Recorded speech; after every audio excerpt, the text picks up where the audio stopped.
Iniisip mo ba kung ano yung pwede mong gawing luto dyan sa pork chop na nasa freezer mo? Or kabibili lang galing sa palengke, ay ganito naman yung gawin nyo. Para maiba naman sa ating panlasa, pwede nyo tong i-grill para mas malasa at pwede din namang fry.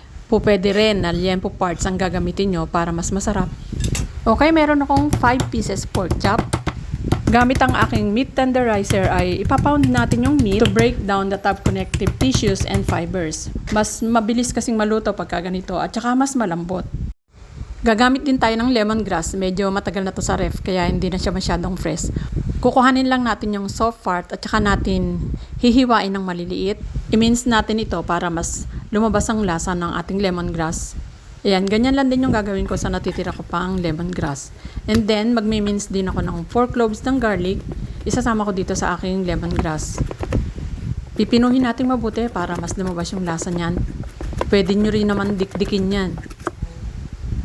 Then, isang maliit na sibuyas, finely chop ko rin to.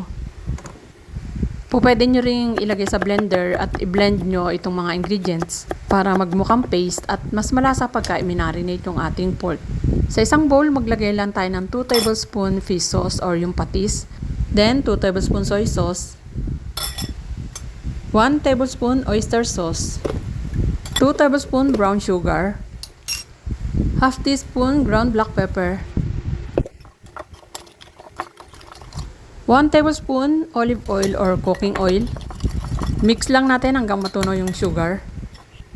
Then, isama na natin dito yung lemongrass, garlic, at saka yung onion. Mix lang natin. At pagkatapos ay ilagay na natin dito sa pork chop. Pwede nyo tong i-marinate ng mga 3 hours, pero overnight is much better. Mas malasa.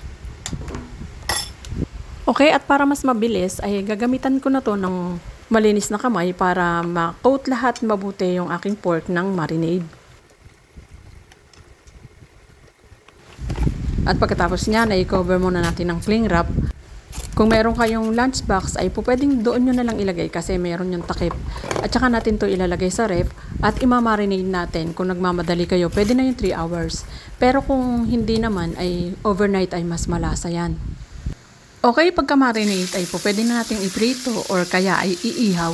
Lulutuin lang natin to in between low to medium heat para hindi masunog. May asukal kasi yan kaya hindi natin pwedeng gamitan ng malakas na apoy. Masusunog yung labas niya pero hindi pa masyadong luto yung loob. Ipa-fry lang natin to until golden brown. Gagawa ako ng sauce habang piniprito ko yung pork chop. Sa isang maliit na bowl, maglagay lang ako ng patis, minced garlic, chopped red chili. Dagdagan nyo kung gusto nyo ng mas maanghang. And then, lemon juice. Kung meron kayong lime, ay mas masarap yun. Then, 1/4 cup na water. Half tablespoon rice vinegar or vinegar. 1 tablespoon white sugar. Haluin lang natin mabuti hanggang matunaw yung sugar. Okay, golden brown na yung aking pork chop. Hanguin natin sa isang plate. Ayan, nakakagutom ang amoy dito sa aking kusina. Lalo kung inihaw ito, napakabango. Okay, ikakat ko na to para mas mabilis kong makain. Dito natin ilalagay sa ibabaw ng aking bagong saing na rice. At ang masarap na side dish nito ay itong cucumber. At pagkatapos ay lagyan na natin ng sauce sa ibabaw. Pakasarap nito talaga naman. Tara, kain na. I hope nakatulong ako para sa ulam idea. Dahil sobrang hirap talaga mag-isip ng ulam. Okay, enjoy and thank you for watching.